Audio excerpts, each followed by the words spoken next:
Welcome. Today, our guest is Beth Gibbs. And Beth just pinpointed something that I've been really thinking about recently.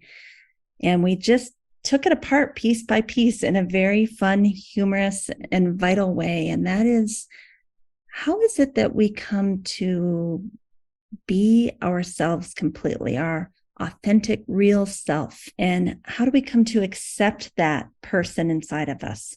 How do we come to love that person inside of us? How do we come to allow imperfection?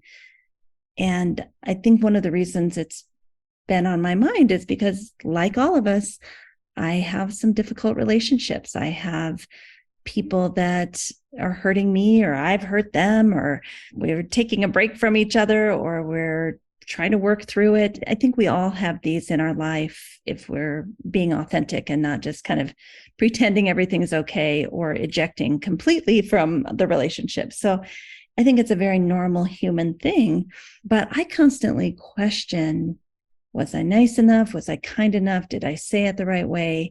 Did I stuff too much down so then a volcano comes out and the next thing I know, I've said something that's highly inappropriate and I regret and I have to apologize. There's like this moving target of, would a yogi act this way or a yoga person act this way?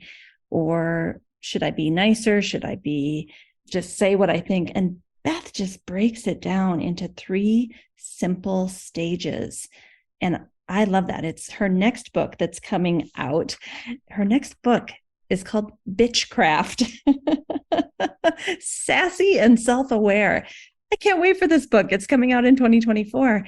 And it really breaks down how to be you, how to bring your full self, how to live a vital life where you're not repressing everything, to be real, to be authentic, to let yourself be imperfect, and eventually to observe yourself as the witness long enough to know when you don't want to go there. And there's going to be consequences that are going to be painful. And therefore you decide not to say exactly what you're thinking at every given moment. So I just think this idea of bringing your whole self is such a wonderful gift that yoga can help us find within ourselves.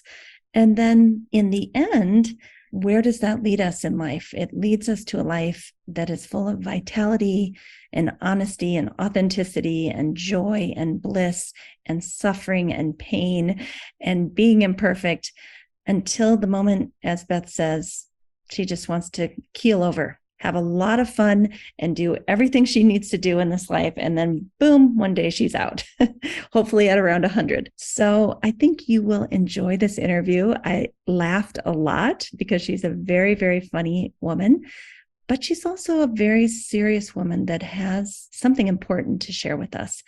I think you're going to enjoy this one immensely, as I did. P.S. One note, if you're listening to this podcast at home or with your kids, and you don't want them to hear a cuss word, you might want to listen to this episode at a different time. So just a little warning to make sure that it's family friendly if that matters to you. Welcome to the Yoga Therapy Hour. My name is Amy Wheeler, and I'm your host. The Yoga Therapy Hour is here to support you on your mental, emotional, and spiritual journey. We talk about things like nervous system regulation, spiritual connection, how to be more involved in your community, how to communicate well, how to manage your mental health. There are so many things that we are excited to share with you in Season 5 of the Yoga Therapy Hour podcast, and we hope that you will share it with your friends, family, colleagues. All right, let's get into today's episode.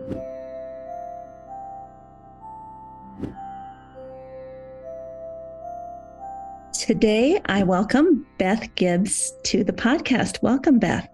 Thank you. Good to be here. So, Beth, we're just meeting, and, a lot of my podcast guests I've known for a long time, and there's banter and there's a foundation of relationship, but you and I are just meeting. And I want to acknowledge that because I'm going to be learning about you and what you do and how you are of service to the world, along with all of our listeners. Oh, great.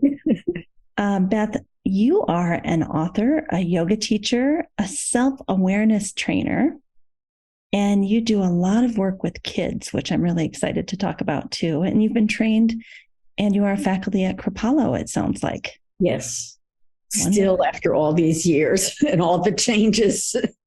And the books you've written, one of them is called Enlighten Up, the other, The Elephant Yogi. Are those children's books?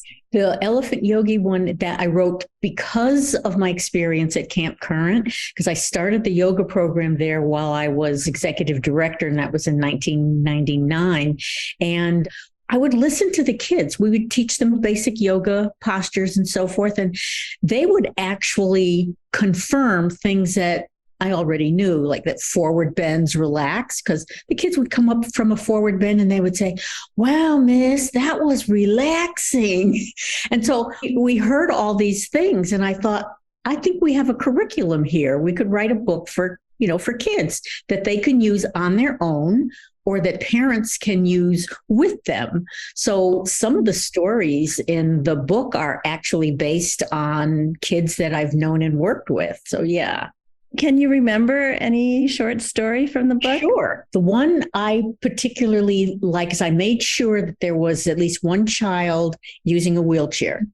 And she was from Thailand and had been caught up in the tsunami that Thailand experienced. And because of that accident, she was in a wheelchair. So she meets Ogie Bogie in Innerville. And Ogie Bogie says, why are you here? And she said, I don't know where I am. And Ogie Bogie says to her, well, children come here when they have a problem they need to solve. And I help them solve it with yoga. And he said, what is your concern? And she said, well, I'm just stressed all the time because I'm in the wheelchair. I've lost many of my friends. I'm feeling sad all the time and I can't do yoga. So I don't know why I'm here. And he said, of course you can do yoga. So he then teaches her how to do the sun salutation in the wheelchair and then teaches her a series of mudras that help to lift her spirits. So it's like that. Every child has an issue, comes to Innerville, speaks with Ogie Bogie, and Ogie Bogie gives them a hopeful solution to the issue that they're working with. Just beautiful. Innerville. So that means, for those listeners who may not have caught that, that means going inward. Yes. Speaking to your higher self. Yes. And the thing that was so interesting, because that one I self-published, and I wanted to make sure that it was illustrated in a way that would be suitable for children. So I did this global search through this organization for children's book writers and illustrators. And I picked 3. And then I said, well, let me find out where these people are. One of them was in Windsor, Connecticut, where I live. Oh my God. I was floored. I called her up. I said, girl, we have to go for coffee. And we did. And I hired her to do the illustrations for the book. And she did a great job.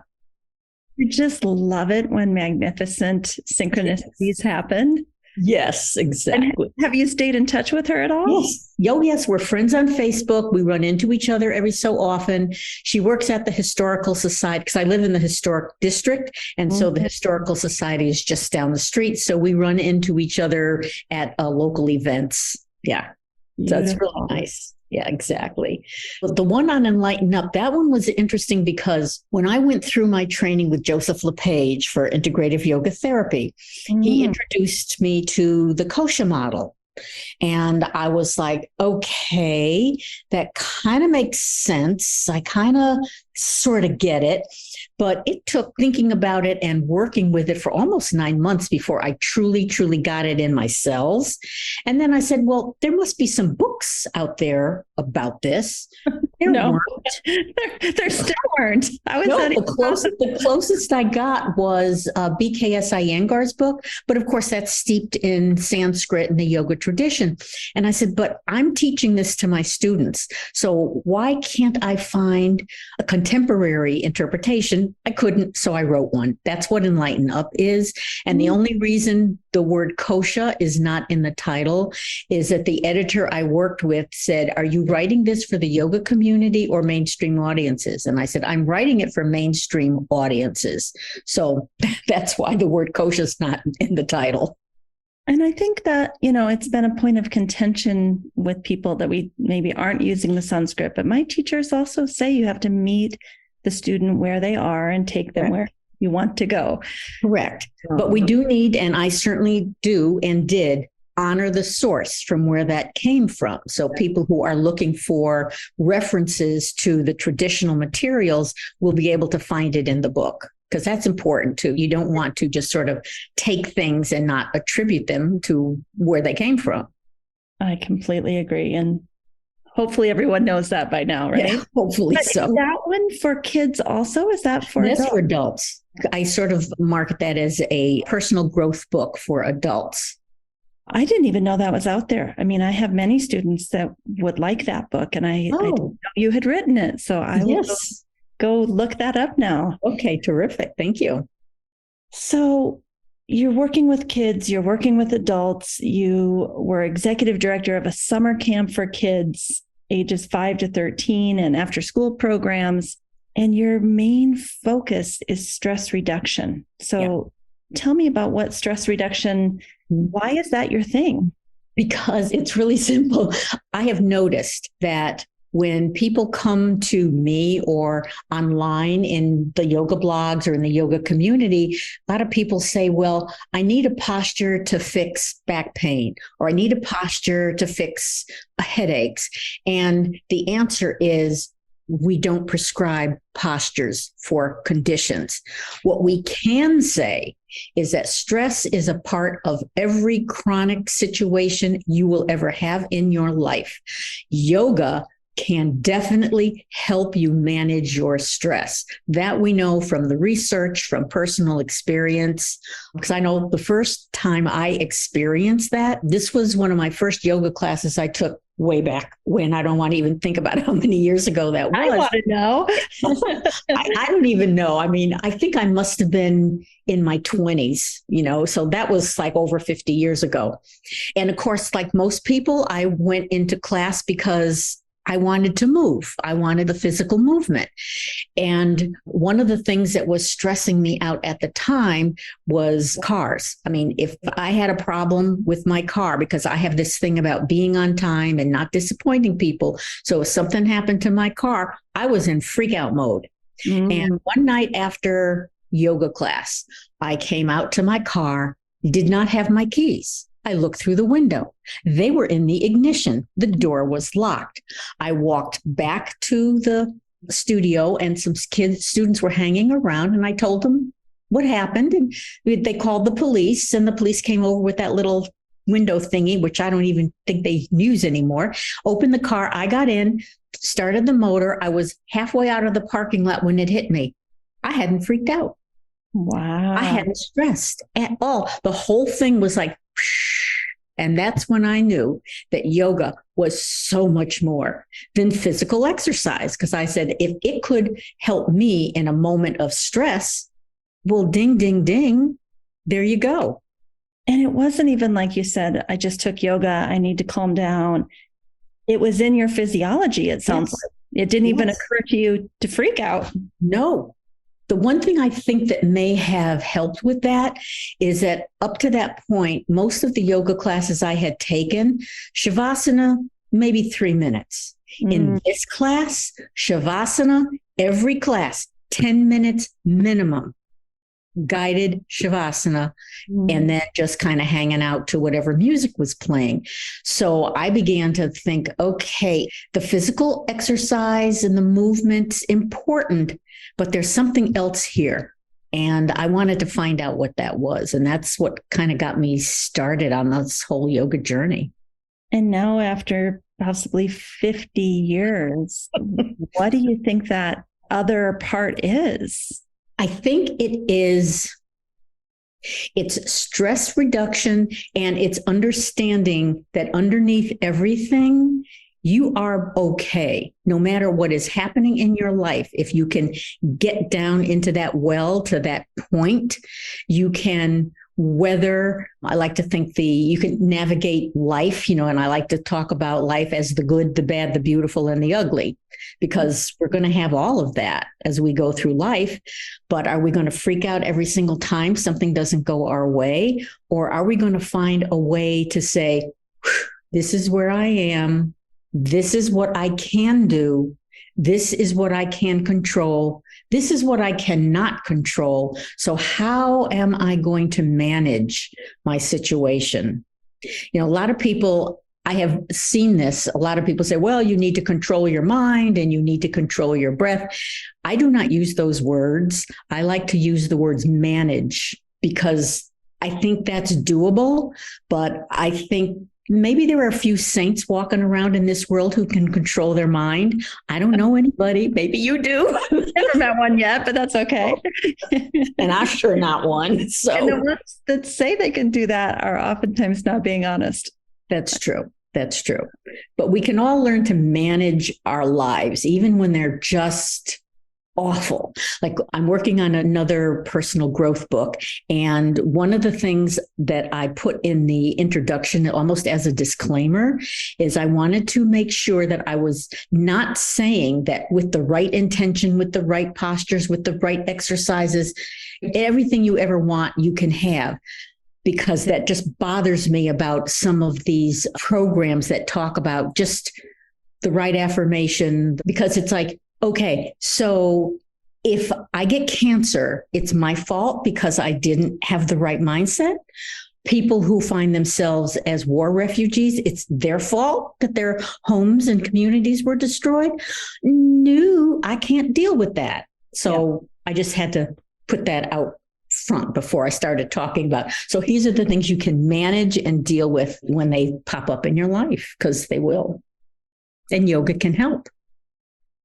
I really love that perspective. I agree with you about, if we're so able to manifest our lives perfectly, then what does that say when we're not manifesting our lives? Thank you. Exactly.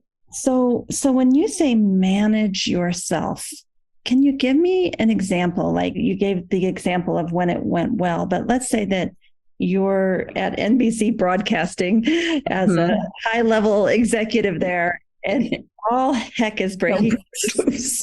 I'm sure that never happened in the 40 years of being a high-level NBC Broadcasting executive.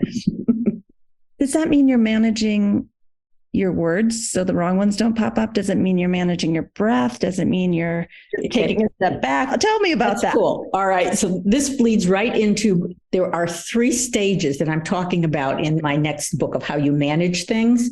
The first stage, often without awareness, is stuff and fume. And sometimes when things happen that are totally interrupt your day, sometimes the first thing you do is stuff and fume. If you are able to call in the witness, you can manage to say, oh, I'm getting ready to stuff and fume. I don't want to do that. Or I'm getting ready to give a snarky remark. I don't want to do that. But if I can engage my witness and just sort of use moment-to-moment awareness, take a breath, and then I can respond. Because there's always that instant. There's the stimulus, then there's this instant, just slight pause, and then there is either a reaction, stuff and fume, snarky, feedback, whatever, or there's a response, taking a deep breath. Here's an example of that. It's a small example, but it's one that popped into my head. I belonged to a writers group early on, and we would do a lot of vending, showing up with tables and put our books out and sell them. And I read the instructions wrong, brought the wrong size table. The people I was with, we kind of got together and figured out how I could arrange my table without encroaching on anybody's space. Mm. The organizer came over, made a huge deal, embarrassed me in front of everybody. I apologized. I said, I'm sorry, I read the instructions wrong. Then she went, put it on Facebook, sent me a personal email castigating me. And my first reaction was to shoot back and be nasty. I took a deep breath and I said, I'm not going to respond at all. And then I got an email from the president who apologized on behalf of the organization. And I said, well, these things happen. I hope she's okay, but I'm okay. I'm not leaving the organization. So I was able, fortunately, it wasn't up close and personal face to face, but I was able to take enough time so I could figure out how I could respond in the best way instead of the knee-jerk way. So for me, it's the witness, Vijnanamaya Kosha, which helps me do that. And if we're able to tune into that in the middle of difficult situations, it can probably save us from reactions that may come back to haunt us or reactions that could even hurt us. So that's how I think about it. And did you actually write back, I'm choosing not to respond, or did you just remove yourself and not respond? At that point to her, I did not respond because it was clear to me that anything I said to her was not ever going to be enough. So I chose to respond to the president when he contacted me because I knew I would be able to manage my response, say what I needed to say in a kind and appropriate way and not be nasty because I don't like confrontation. I've always been like that. I kind of withdraw into myself. I do not like it. So it was either stuff and fume or. You also spoke your needs and your boundaries. A lot of people who don't like confrontation just stuff, right? I don't know. It sounds to me like put your ego aside and act appropriately like a professional. It has to be learned. It wasn't. So that's where I want to go with it. We still have 2 more stages, but this one for me and the people I know, this is the hard one, to not let the ego or whatever you want to call it take over in the moment before you reel it in and realize I don't want to be like that. Like what do you do in that little moment when you're like, oh, I want to get her. I want to make her wrong. I want to show everybody she was unfair to me and she castigated me. And this is such a horrible person. Like, do you talk yourself off the ledge or what do you do in that moment? What I do now, I came by this the hard way over long years of working on this, because in the past, I would have responded, or I would either have stuffed and fumed, which I did many times, or I would have snarked back, but carefully, because if I snark out, I want to make sure I can make a quick exit. Like when I was working at the television station, I was having trouble with the guys in the production department who wouldn't listen to me because I was a woman and I was a Black woman and I was a young Black woman. So I was having trouble getting them to follow what I needed to do for the programs I was in charge of. So I ran into the production director's office and calmly, because I had rehearsed, I calmly said, this is the problem and I need help with it. And he looked at me like I was crazy. He turned to the news director who was sitting next to him and he said, what a bitch. Wow. And this was the first, I just blew up. I said, okay, maybe I'm a bitch, but I'm a good bitch and I've worked hard to be the best bitch I know how to be. And if that's all you do, good for you. But I had a quick exit because I knew the door was right behind me so I could get out. And then after I thought about it, I said, well, that probably wasn't the best way to respond. But I had been stuffing and fuming for years because I'm a good girl. And that started. I think that's an appropriate response to what just happened. Yeah. Not the response you looking back wanted to give, but it was appropriate. Yeah, I gave as good as I got. Yeah, absolutely. Absolutely. But that kind of started me thinking about this whole thing about how do you respond to people who other you or call you names? And I'm not going to say it works 100% of the time, but I've had enough experience with that kind of thing that I can kind of take that, I can recognize that pause between the stimulus and the response. 9 times out of 10, I can respond better, or I make a conscious choice not to respond at all. It's not a stuffing and fuming. It's a situation, well, this person is never going to hear me.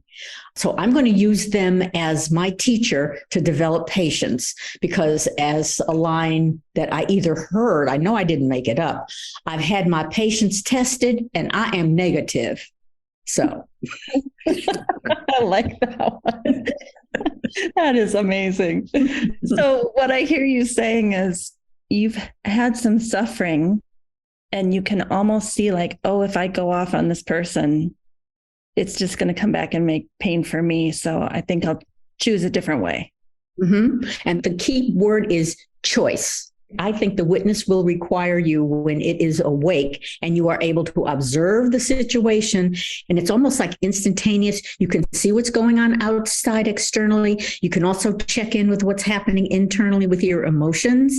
And then you can say, I need to make a choice. What's that choice going to be? And a lot of times with practice, it's almost instantaneous. Now for you. Now it's almost instantaneous. So I have several teachers. I'm not there yet. I mean, I'm getting better. You know, where I was in my 20s and 30s was a disaster. And now I'm in my 50s. But I look forward to being 60s or 70s and just having complete choice. Yes. To me, that's the culmination of all these years of yoga that I've been doing. Yes, the postures are fine, and I still do what my body will allow me to do.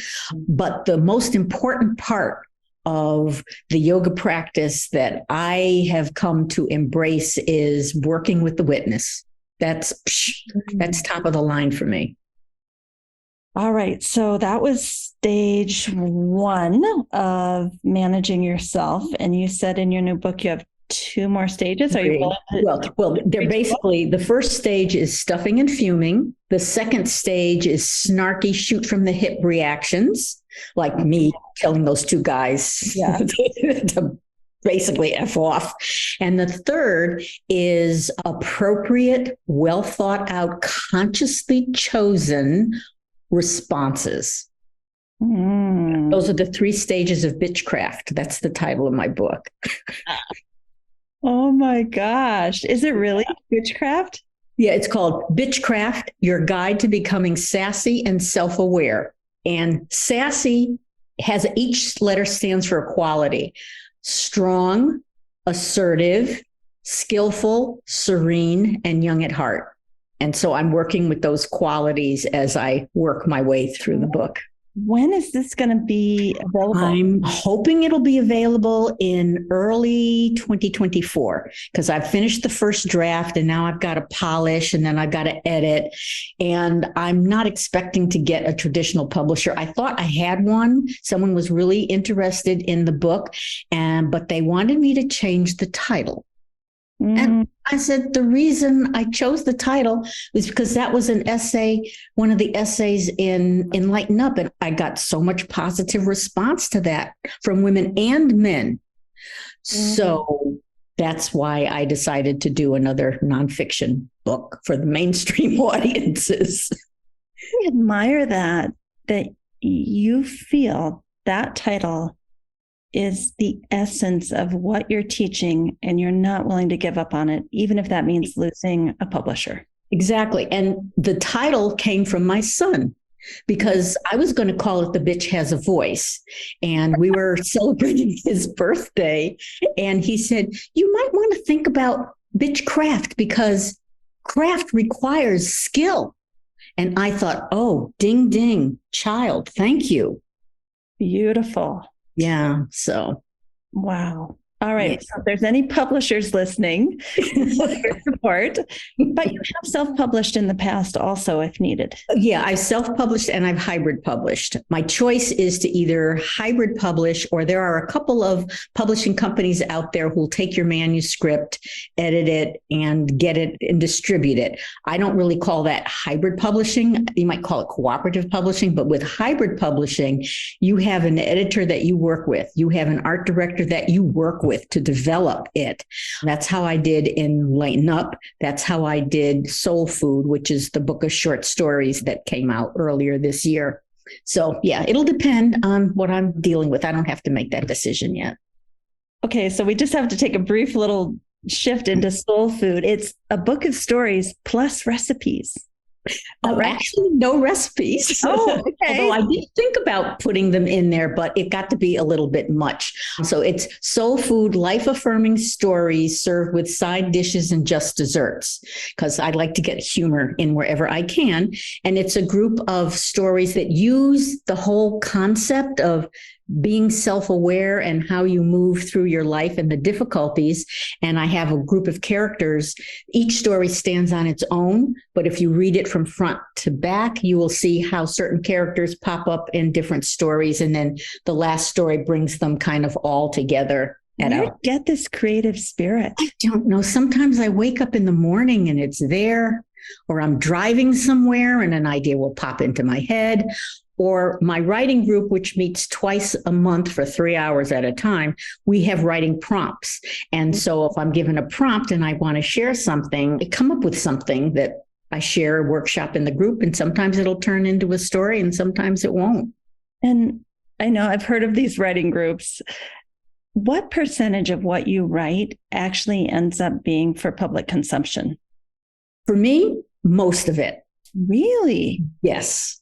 Yes, because some people in the group write just to share with other people, but I'm a recovering perfectionist. If I'm going to put all that time and effort into something, I want something concrete to come out the other end. So I am too. That's why I can't imagine. I hear my stepfather talk about his writing group and how he wrote this big story and then it didn't work out. And I'm like, what do you mean 20 hours didn't work out? Yeah. I know. If it's something you want, you can take the suggestions or not, because I find that they're my teachers, because when you're sharing your work and people's brains are wired differently, and there's at least one person in my group, her critiques of my work are always the same. We need to have more emotion. We need to have more feeling. And I'm like, that's for people who write memoirs and those kinds of stories. I write to entertain and make people laugh and to give them information that's going to help them work their lives. And I want to tell stories, but I don't want to rip anybody's heart out. I mean, there's enough of that. All you have to do is watch the news. That's why people come to yoga classes, just to sort of catch a break. Mm-hmm. And that's part of this idea of self-awareness and self-management, is knowing when we've gone too far on TikTok or the news, wherever we're spending our time, and say, nope, I'm choosing to come back into balance. Absolutely. And that's just crucial for managing your life in a way that is as healthy as you can possibly make it. It's not going to fix everything, but it heals everything. I mean, yoga heals, and fixing is a side effect, which is nice if it happens, but that's how I look at it.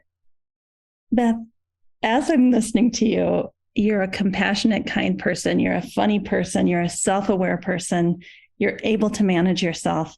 And it feels to me like you know exactly who you are and you're willing to let yourself shine. Be the best Beth that you can possibly be. Tell us about that. How did you get there? I think so many people want to name a book Bitchcraft and they just can't let themselves do it.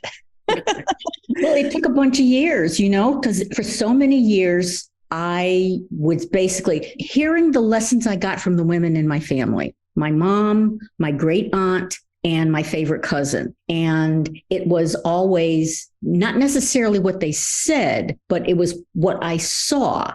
And it was, you have to work hard. You will get an education. You will get a good job. You will be a credit to the race. That's what I heard. And I remember I couldn't have been more than 5 years old.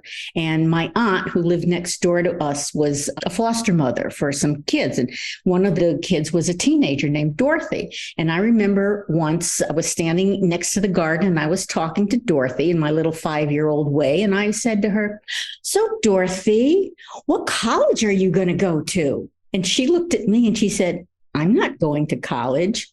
See me, totally shocked. Totally shocked. It was unbelievable to me that somebody would not go to college, because that's what had been ingrained in me from day one. And it took, oh my goodness, it took me getting TMJ, rashes, headaches, anxiety, What else? I mean, constipation, all those things. And finally, after I started going to yoga classes and after that experience in the car, I began to think, And so I started to really look at what was going on. And then when I took my yoga training and Joseph introduced me to the kosha model, I thought, well, that's a lot better than mind body. I mean, that's telling me I have a physical body, I have breath and energy, I've got my mind and my emotions, I've got my witness, and I've got bliss. Okay, bliss thing. What brings me bliss? So I had to begin to think about all of those things. And as I was teaching the koshas in a contemporary fashion to my yoga students who were basically coming for back pain, insomnia, those kinds of things, Joseph always said, give them some of what they want and some of what they need. So we would do the gentle, restorative, all level yogas classes for whoever showed up. But I would slide in all those little messages about, the koshas and how important it was to think about how you're breathing and what your energy is like. So through that process, I finally said, well, you know what? I'm okay the way I am. It's fine that I went to college and got a good job and did all that stuff. But even if I hadn't, I'm okay the way I am. So now, Beth, what do you want to do? And so in addition to working my full-time job and dealing with the family, I taught my yoga classes and I was doing a little bit of writing on the side. And then when I retired from running camp, I said, okay, I'm going to continue teaching yoga, but I'm going to add in this writing and all this creative stuff that's been bubbling up forever. It's coming out. And so are you saying you got this confidence and this sense of self as an adult because of yoga? It wasn't there in the beginning. It wasn't there in the beginning. I think yoga is a huge piece of it. Some of it is probably age, because I think as you age and you look at what happens in your life and you look at the people around you, you do start to go through, the ashramas, the life stages. You finish being a householder and you go into the forest dweller. So I think some of it was natural and some of it was yoga. And then some of it was just my own curious, stubborn mind. Here I are. I think the toughest for me right now that I'm trying to get to, and this is as a woman who's asking for your wisdom, I can't really decide if I want to be the nice girl who's all sattvic and has total control at all times, or if I just want to be totally real and say the word bitch on a podcast. Yes. Tell me about that. Tell me about how you decided to just be completely real and not try to fit into this idea of what a yoga woman should be. Yeah. I mean, some of it I learned from Joseph, because you know how some leaders of yoga schools kind of put themselves on a pedestal, or if they don't put themselves on the pedestal, their students will put them on a pedestal. Yeah. And Joseph was always, if he felt anybody, at least this was my experience of him, if he felt that anybody was trying to put him on a pedestal, he might cuss or do something inappropriate to disabuse them of that. But his wisdom was like over the top. And so I watched that and I said, well, he is himself, warts and all. So I guess I can be myself, warts and all. And everybody can be themselves, warts and all. And there will be sometimes when you want to say the word bitch or F off, and sometimes when you want to be sattvic. And what's wrong with experiencing all of it? It's just so much more real. I think, yes. What did you call it? The stuff and... Oh, stuffing and fuming, snarky shooting. Yeah. The stuffing and fuming. I mean, I think if we try to pretend we don't have these emotions and that we don't get angry and we don't feel like being appropriate, it's just stuffing. That can only lead to TMJ and rashes and anxiety and headaches and constipation. Exactly. All at the same time. Yes, all at the same time. And sometimes instead of the stuffing and fuming being unconscious, if you're able in that moment to say, this is not a moment for me to act out, so I will consciously make a decision not to do that. I think that is a little bit different than just having the reaction and not understanding why you're having it or where it's coming from. But when you know where it's coming from and you know where it sits in your body and you can tune in and you're like, oh my God, I feel like a volcano is right in my gut and going to explode. I can watch this, but I don't have to explode in front of everybody else. I can watch it and consciously say, okay, get it up, bring it up to come out. And then I'm going to take a deep breath and make a conscious choice to respond in a certain way. And then some days you're like, oh, I see the volcano. Good. I'm letting it rip. You just have to know when it's kind of appropriate or when you're aware of the possible consequences and you're okay with those consequences coming your way. Yeah, I think that. And again, that goes back to choice and being conscious and being able to manage that pause. Mm-hmm. I think that is the key right there. That pause. Absolutely. It's like in the book Enlighten Up, I say the reason we talk about all of this is because we want to we have three choices in life. We can either choose to make a change. We can choose to keep things as they are as long as we are aware of the consequences that will come and we are willing to accept them. Or if no change is possible, like say you have a chronic illness that's going to be terminal, there's no change that's possible. You have to find a way to find acceptance around that so that you can say, all right, this is it. This is what it is. And I'll have to manage it somehow. Mm-hmm. Yeah. Yeah. Because life is like that, like it or not. I think that's one of the things I love about your message today is that life is probably going to be difficult. It's going to have suffering. Things are going to happen. Colleagues are going to act like jerks. Mm-hmm. All the things. And it's our choice what inner experience we want to have. Right. Right. And sometimes the inner experience is going to come unbidden, but as long as we see it coming up, like most of us, I think if we've practiced yoga long enough, we kind of know where the emotions live in our body. We know when we're feeling a certain emotion. If we tune into the body, we know where it's sitting, either in the low back, in the gut, in the neck, in the upper back, in the head. And we say, okay, I know who you are. All right, I see you. Now I've just got to deal around you.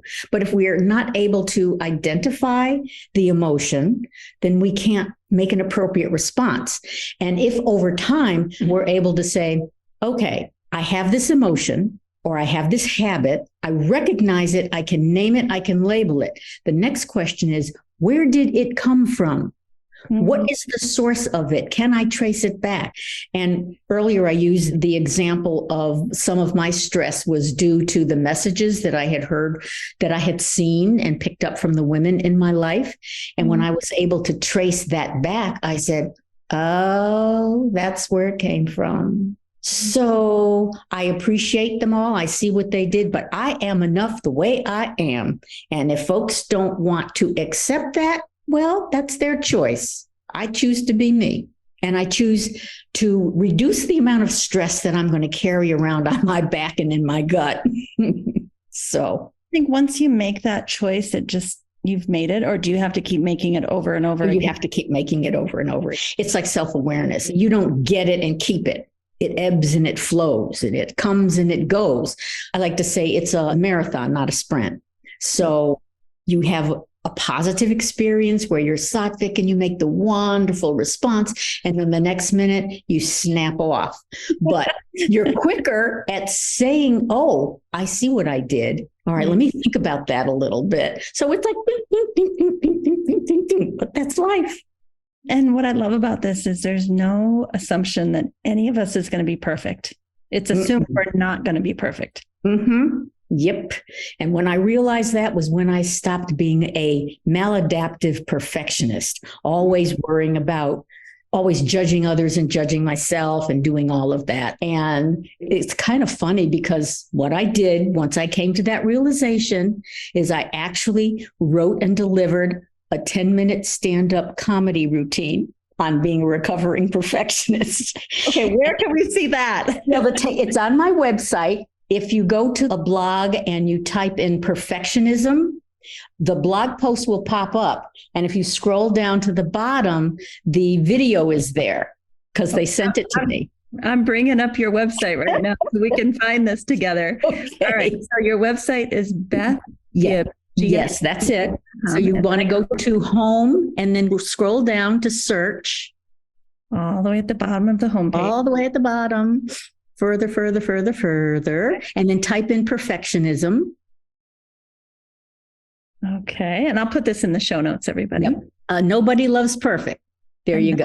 That's a video of you. Well, that's the blog post. And if you scroll down to the bottom, that's my closet. If you scroll all the way down to the bottom, there it is. Oh my gosh. Okay. First of all, your closet does look pretty perfect. Yeah, I can't give that one up. Oh my goodness. Please come up and help me. That's a beautiful closet. I thought you were going to tell us that you gave that up as part of your perfectionism, but I'm recovering. It's just like an addiction. I am recovering, but I'm so much better than I used to be. So much better.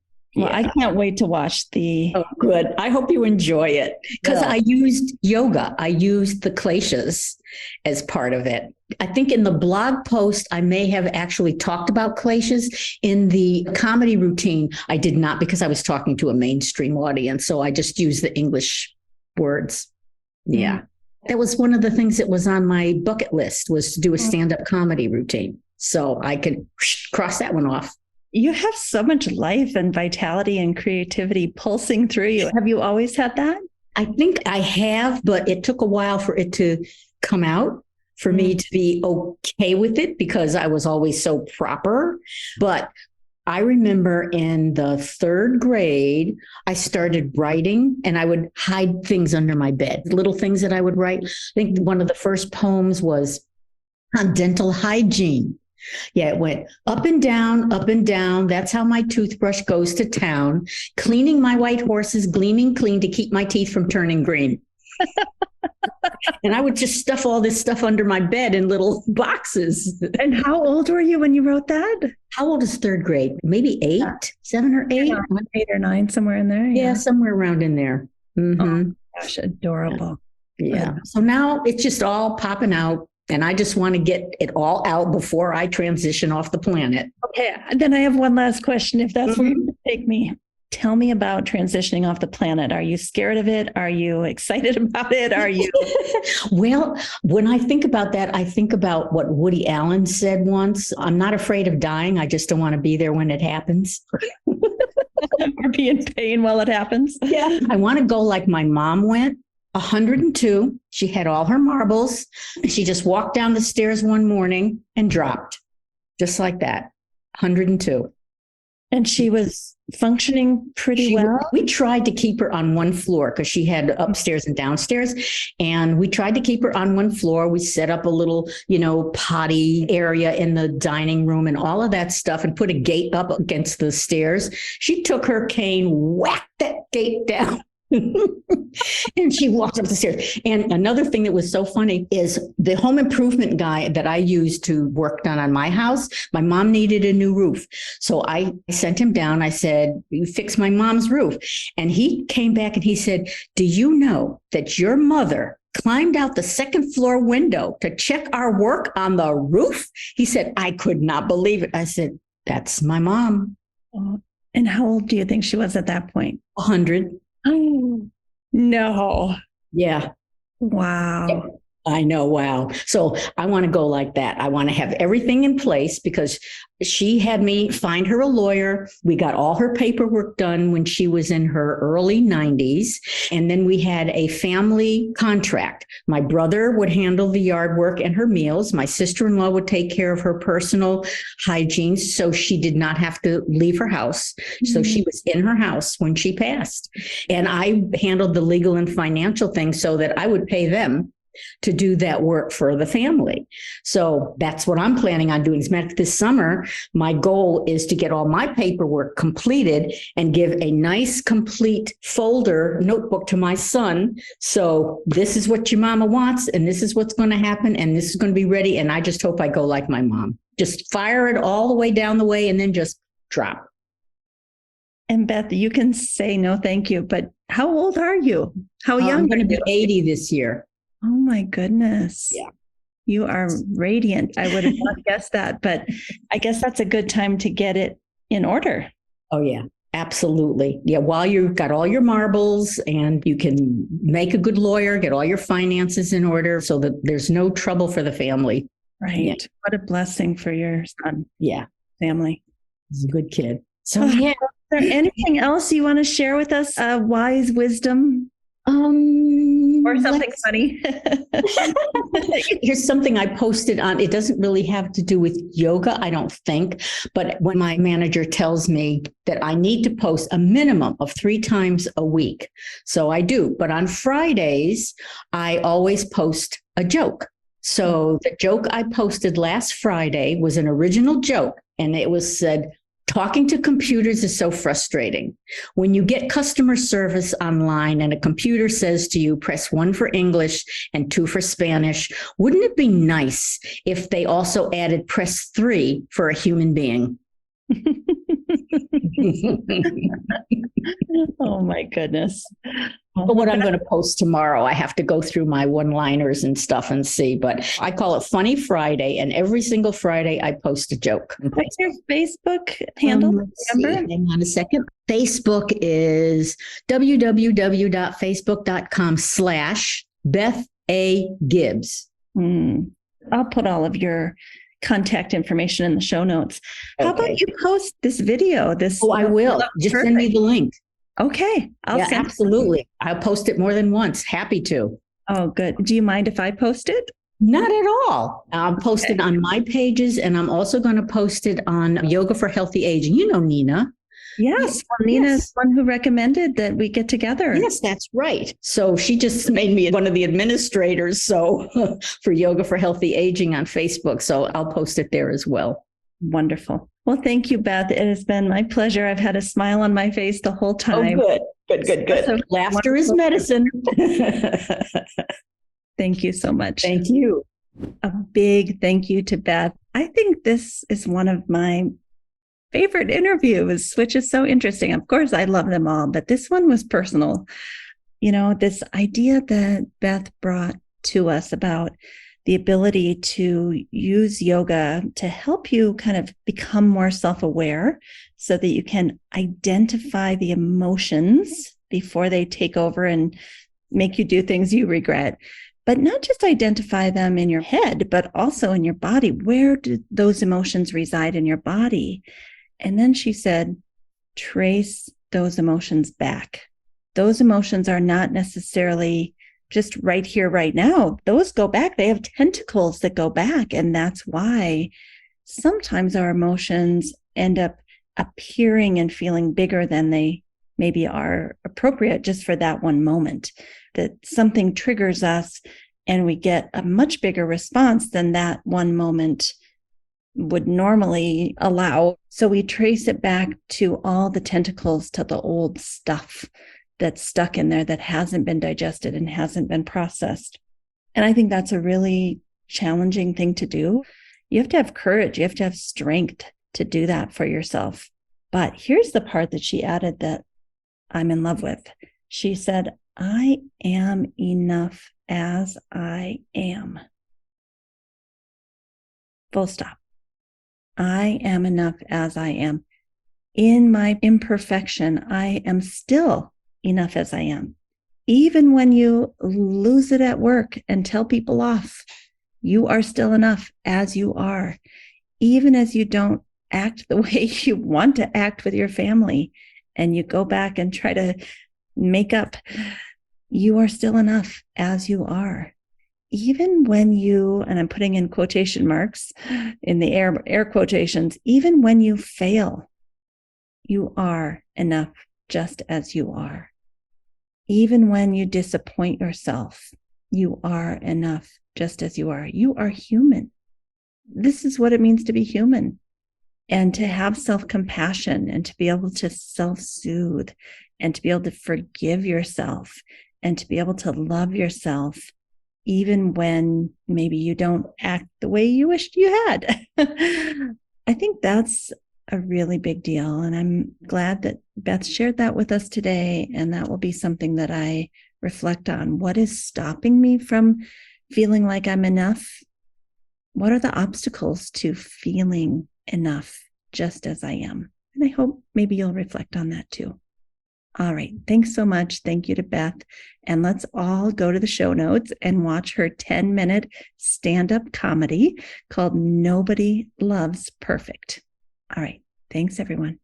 A special thank you to our team here at Optimal State. We are truly a global family. George Mantuan, one of our executive producers.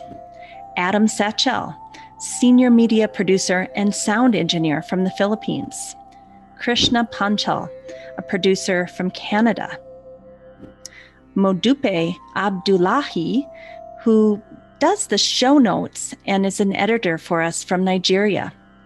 And Peter Morley, who wrote and produced the music for this show, who lives in Australia. Find more about Peter's work at www.zenmusic.biz. Thank you for listening. We'll see you next time.